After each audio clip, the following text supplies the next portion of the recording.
ओम शांति। 1 सितंबर 2020 की प्रातः मुरली साकार मुरली है। बाबा बोले, मीठे बच्चे, बाप आए हैं तुम्हें कर्म अकर्म विकर्म की गुह्य गति सुनाने। जब आत्मा और शरीर दोनों पवित्र है तो कर्म अकर्म होते हैं, पतित होने से विकर्म होते हैं। प्रश्न है, आत्मा पर कट माना जंक चढ़ने का कारण क्या है? कट चढ़ी हुई है तो उसकी निशानी क्या होगी? उत्तर में बाबा बोले, कट चढ़ने का कारण है विकार। पतित बनने से ही कट चढ़ती है। अगर अभी तक कट चढ़ी हुई है तो उन्हें पुरानी दुनिया की कशिश होती रहेगी। बुद्धि क्रिमिनल तरफ जाती रहेगी, याद में रह नहीं सकेंगे। ओम शांति। बच्चे इसका अर्थ तो समझ गए हैं। ओम शांति कहने से ही यह निश्चय हो जाता है कि हम आत्माएं यहाँ की रहवासी नहीं है, हम तो शांति धाम की रहवासी है। हमारा स्वधर्म शांत है। जब घर में रहते हैं फिर यहाँ आकर पाठ बजाते हैं, क्योंकि जब शरीर के साथ कर्म करना पड़ता है, कर्म होता है एक अच्छा दूसरा बुरा। कर्म बुरा होता है रावण राज्य में। रावण राज्य में सबके कर्म विकर्म बन गए हैं। एक भी मनुष्य नहीं जिससे विकर्म न होता हो। मनुष्य तो समझते हैं साधु सन्यासी आदि से विकर्म नहीं हो सकता, क्योंकि वो पवित्र रहते हैं, सन्यास किया हुआ है। वास्तव में पवित्र किसको कहा जाता है ये बिल्कुल नहीं जानते। कहते भी है हम पतित हैं, पतित पावन को बुलाते हैं। जब तक वो ना आए तब तक दुनिया पावन बन नहीं सकती। यहाँ यो पतित दुनिया, पतित पुरानी दुनिया है, इसलिए पावन दुनिया को याद करते हैं। पावन दुनिया में जब जाएंगे तो पतित दुनिया को याद नहीं करेंगे। वो दुनिया ही अलग है। हर एक चीज़ नई फिर पुरानी होती है ना। नई दुनिया में एक भी पतित हो ना सके। नई दुनिया का रचयिता है परमपिता परमात्मा, वही पतित पावन है। उनकी रचना भी ज़रूर पावन होनी चाहिए। पतित सो पावन, पावन सो पतित। यह बातें दुनिया में किसकी बुद्धि में बैठ न सके। कल्प कल्प बाप ही आकर समझाते हैं। तुम बच्चों में भी कोई निश्चय बुद्धि होकर फिर संशय बुद्धि हो जाते हैं। माया एकदम हप कर लेती है। तुम महारथी हो ना, महारथियों को ही भाषण पर बुलाते हैं। महाराजाओं को भी समझाना है। तुम ही पहले पावन पूज्य थे, अभी तो यो है ही पतित दुनिया। पावन दुनिया में भारतवासी ही थे। तुम भारतवासी आदि सनातन देवी देवता धर्म के डबल सिरताज संपूर्ण निर्विकारी थे। महारथियों को तो ऐसे समझाना होगा ना, इस नशे से समझाना होता है। भगवानुवाच, काम चिता पर बैठ सांवरे बन जाते हैं, फिर ज्ञान चिता पर बैठने से गोरा बनेंगे। अब जो भी समझाते हैं वो तो काम चिता पर बैठ न सके, परंतु ऐसे भी है जो औरों को समझाते समझाते काम चिता पर बैठ जाते हैं। आज यह समझाते कल विकार में गिर पड़ते। माया बड़ी ज़बरदस्त है, बात मत पूछो। औरों को समझाने वाले खुद काम चिता पर बैठ जाते हैं, फिर पछताते हैं यो क्या हुआ। बॉक्सिंग है ना, स्त्री को देखा और कशिश आई, काला मुँह कर दिया। माया बड़ी दुस्तर है, प्रतिज्ञा कर और फिर गिरते हैं तो कितना 100 गुना दंड पड़ जाता है। वो तो जैसे शूद्र समान पतित हो गया, गाया भी हुआ है। अमृत पीकर फिर बाहर में जाए दूसरों को सताते थे, गन करते थे। ताली 2 हाथ से बजती है, एक से तो बज न सके, दोनों खराब हो जाते। फिर कोई तो समाचार देते हैं, कोई फिर लज्जा के मारे समाचार ही नहीं देते। समझते हैं कहा ब्राह्मण कुल में नाम बदनाम न हो जाए। युद्ध में कोई हारते हैं तो हाहाकार हो जाता है। अरे इतने बड़े पहलवान को भी गिरा दिया। ऐसे बहुत एक्सीडेंट होते हैं। माया थप्पड़ मारती है, बहुत बड़ी मंजिल है ना। अब तुम बच्चे समझाते हो, जो सतप्रधान गोरे थे वही काम चिता पर बैठने से काले तमोप्रधान बने हैं। राम को भी काला बनाते हैं। चित्र तो बहुतों के काले बनाते हैं, परंतु मुख्य की बात समझाई जाती है। यहाँ भी रामचंद्र का काला चित्र है। उनसे पूछना चाहिए काला क्यों बनाया है। कह देंगे ये तो ईश्वर की भावी, यह तो चलता आता है। क्यों होता क्या होता ये कुछ नहीं जानते।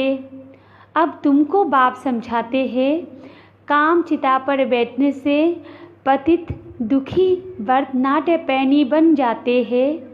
वो है निर्विकारी दुनिया, यो है विकारी दुनिया। तो ऐसे ऐसे समझाना चाहिए। यो सूर्यवंशी, यो चंद्रवंशी, फिर वैश्यवंशी बनना ही है। वाम मार्ग में आने से फिर वो देवता नहीं कहलाते। जगन्नाथ के मंदिर में ऊपर में देवताओं का कुल दिखाते हैं। ड्रेस देवताओं की है, एक्टिविटी बड़ी गंदी दिखाते हैं। बाप जिन बातों पर अटेंशन खिंचवाते हैं ध्यान देना चाहिए। मंदिरों में बहुत सर्विस हो सकती है, श्रीनाथ द्वारे में भी समझा सकते हैं। पूछना चाहिए इनको काला क्यों बनाया है। यो समझाना तो बहुत अच्छा है। वो है गोल्डन एज, यो है आयरन एज। कट चढ़ जाती है ना, अभी तुम्हारी कट उतर रही है। जो याद ही नहीं करते तो कट भी नहीं उतरती। बहुत कट चढ़ी हुई होगी तो उसे पुरानी दुनिया की कशिश होती रहेगी। सबसे बड़ी कट चढ़ती ही है विकारों की। पतित भी उनसे बने हैं। अपनी जांच करनी है, हमारी बुद्धि क्रिमिनल तरफ तो नहीं जाती। अच्छे अच्छे फर्स्ट क्लास बच्चे भी फेल हो पड़ते हैं। अभी तुम बच्चों को यह समझ मिली है। मुख्य बात है ही पवित्रता की। शुरू से लेकर इस पर ही झगड़े चलते आए हैं। बाप ने ही यो युक्ति रची। सब कहते थे हम ज्ञान अमृत पीने जाते हैं। ज्ञान अमृत है ही ज्ञान सागर के पास। शास्त्र पढ़ने से तो कोई पतित से पावन बन नहीं सकते। पावन बन फिर पावन दुनिया में जाना है। यहाँ पावन बन फिर कहाँ जाएंगे। लोग समझते हैं फलाने ने मोक्ष को पाया। उनको क्या पता, अगर मोक्ष को पा लिया फिर तो उनका क्रियाकर्म आदि भी नहीं कर सकते। यहाँ जोत आदि जगाते हैं कि उनको कोई तकलीफ ना हो, अंधियारे में ठोकरे ना खाए। आत्मा तो एक शरीर छोड़ दूसरा जाकर लेती है, एक सेकंड की बात है। अंधियारा फिर कहाँ से आया। यो रस्म चली आती है। तुम भी करते थे, अब कुछ नहीं करते हो। तुम जानते हो शरीर तो मिट्टी हो गया, वहाँ ऐसी रस्म रिवाज होती नहीं। आजकल रिद्धि सिद्धि की बातों में कुछ रखा नहीं है। समझो कोई को पंख आ जाते हैं, उड़ने लगते हैं, फिर क्या, उससे फ़ायदा क्या मिलेगा। बाप तो कहते हैं मुझे याद करो तो विकर्म विनाश होंगे। यो योग अग्नि है जिससे पतित से पावन बनेंगे। नॉलेज से धन मिलता है, योग से एवर हेल्दी पवित्र, ज्ञान से एवर वेल्दी धनवान बनते हैं। योगी की आयु हमेशा बड़ी होती है, भोगी की कम। कृष्ण को योगेश्वर कहते हैं। ईश्वर की याद से कृष्ण बना है, उनको स्वर्ग में योगेश्वर नहीं कहेंगे, वो तो प्रिंस है। पास्ट जन्म में ऐसा कर्म किया है जिससे यो बना है। कर्म अकर्म विकर्म की गति भी बाप ने समझाई है। आधा कल्प है राम राज्य, आधा कल्प है रावण राज्य। विकार में जाना यो है सबसे बड़ा पाप। सब भाई बहन है ना, आत्माएं सब भाई बहन है, आत्माएं सब भाई भाई है। भगवान की संतान होकर फिर क्रिमिनल असॉल्ट कैसे करते हैं? हम बीके विकार में जा नहीं सकते, इस युक्ति से ही पवित्र रह सकते हैं। तुम जानते हो अभी रावण राज्य खत्म होता है, फिर हर एक आत्मा पवित्र बन जाती है।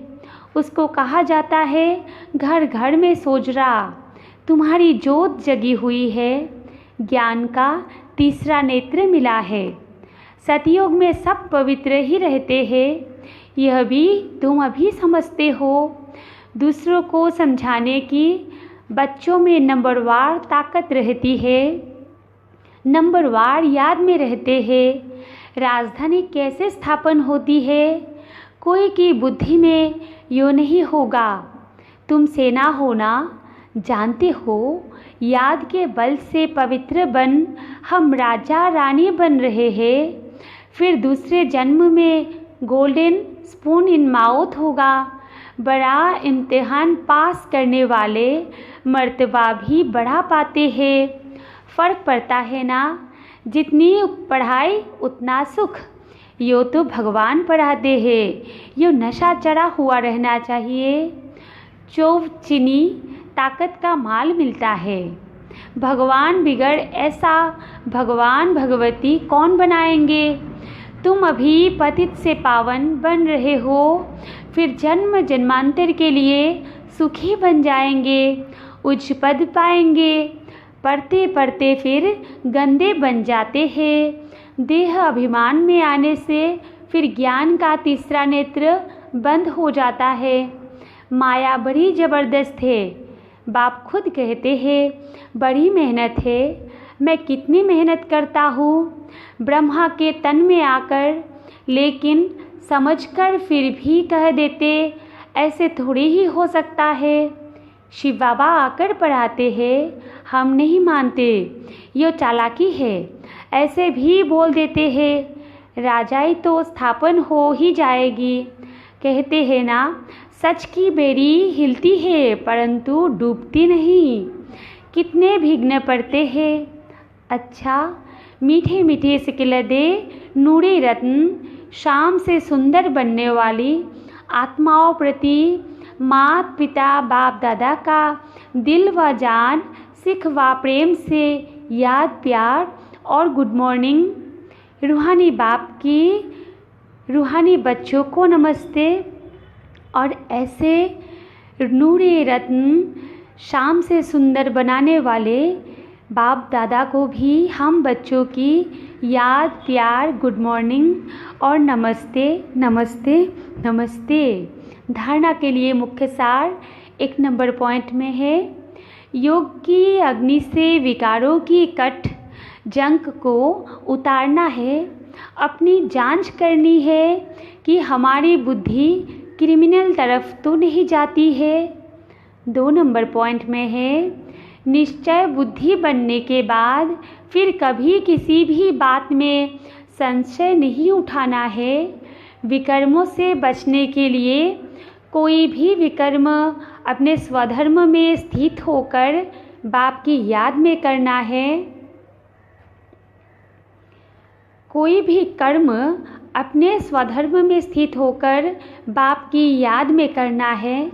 और वरदान है आज का, सर्व प्राप्तियों के अनुभव द्वारा पावरफुल बनने वाले सदा सफलता मूर्त भव।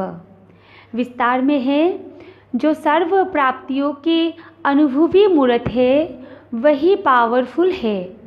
ऐसी पावरफुल सर्व प्राप्तियों की अनुभवी आत्माएं ही सफलता मूर्त बन सकती है, क्योंकि अभी सर्व आत्माएं ढूंढेगी कि सुख शांति के मास्टर दाता कहाँ है। तो जब आपके पास सर्व शक्तियों का स्टॉक होगा तब तो सबको संतुष्ट कर सकेंगे। जैसे आजकल एक ही स्टोर से सब चीज़ें मिल जाती है, ऐसे आपको भी बनना है। ऐसे नहीं सहन शक्ति हो सामना करने की नहीं, सर्व शक्तियों का स्टॉक चाहिए, तब सफलता मूर्त बन सकेंगे। और स्लोगन है, मर्यादाएं ही ब्राह्मण जीवन के कदम है, कदम पर कदम रखना माना मंजिल के समीप पहुंचना। मातेश्वरी जी के अनमोल महावाक्य, पुरुषार्थ और प्रारब्ध का बना हुआ अनादि ड्रामा। मातेश्वरी पुरुषार्थ और प्रारब्ध दो चीज़ें हैं। पुरुषार्थ से प्रारब्ध बनती है, यो अनादि सृष्टि का चक्र फिरता रहता है। जो आदि सनातन भारतवासी पूज्य थे वही फिर पुजारी बने, फिर वही पुजारी पुरुषार्थ कर पूज्य बनेंगे। ये उतरना और चढ़ना अनादि ड्रामा का खेल बना हुआ है। जिज्ञासु, मातेश्वरी, मेरा भी यो प्रश्न उठता है कि जब यो ड्रामा ऐसा बना हुआ है तो फिर अगर ऊपर चढ़ना होगा तो आप ही चढ़ेंगे, फिर पुरुषार्थ करने का फ़ायदा ही क्या हुआ। जो चढ़ेंगे फिर भी गिरेंगे, फिर इतना पुरुषार्थ ही क्यों करें। मातेश्वरी जी, आपका कहना है कि यो ड्रामा हूबहू रिपीट होता है, तो क्या ऑलमाइटी परमात्मा सदा ऐसे खेल को देख खुद थकता नहीं है। जैसे 4 ऋतुओं में सर्दी गर्मी आदि का फर्क रहता है, तो क्या इस खेल में फ़र्क नहीं पड़ेगा। मातेश्वरी जी, बस यही तो खूबी है इस ड्रामा की, हूबहू रिपीट होता है। और इस ड्रामा में और भी खूबी है, जो रिपीट होते हुए भी नित्य नया लगता है। पहले तो अपने को भी यह शिक्षा नहीं थी, लेकिन जब नॉलेज मिली है तो जो भी सेकंड बाय सेकंड चलता है भल हूबहू कल्प पहले वाला चलता है। परंतु जब उनको साक्षी समझ देखते हैं तो नित्य नया समझते हैं। अभी सुख दुख दोनों की पहचान मिल गई, इसलिए ऐसे नहीं समझना अगर फेल होना ही है तो फिर पढ़े ही क्यों नहीं। फिर तो ऐसे भी समझे, अगर खाना मिलना होगा तो आप ही मिलेगा, फिर इतनी मेहनत कर कमाते ही क्यों हो। वैसे हम भी देख रहे हैं, अब चढ़ती कला का समय आया है, वही देवता घराना स्थापन हो रहा है, तो क्यों ना अभी ही वो सुख ले लेवे।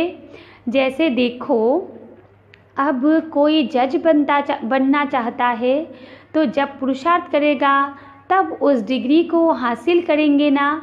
अगर उसमें फेल हो गया तो मेहनत ही बर्बाद हो जाती है। परंतु इस अविनाशी ज्ञान में फिर ऐसा नहीं होता, ज़रा भी इस अविनाशी ज्ञान का विनाश नहीं होता। करके इतना पुरुषार्थ न कर देवी रॉयल घराने में न भी आवे, परंतु अगर कम पुरुषार्थ किया तो भी उस सतयुगी देवी प्रजा में आ सकते हैं। परंतु पुरुषार्थ करना अवश्य है, क्योंकि पुरुषार्थ से ही प्रारब्ध बनेगी। बलिहारी पुरुषार्थ की ही गाई हुई है। यो ईश्वरीय नॉलेज सर्व मनुष्य आत्माओं के लिए है।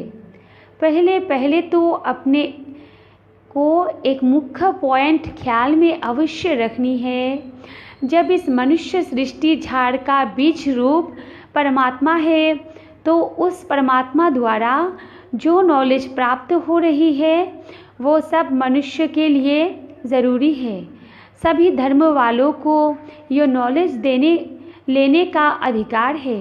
भले हर एक धर्म की नॉलेज अपनी अपनी है, हर एक का शास्त्र अपना अपना है, हर एक की मत अपनी अपनी है, हर एक का संस्कार अपना अपना है, लेकिन ये नॉलेज सबके लिए है।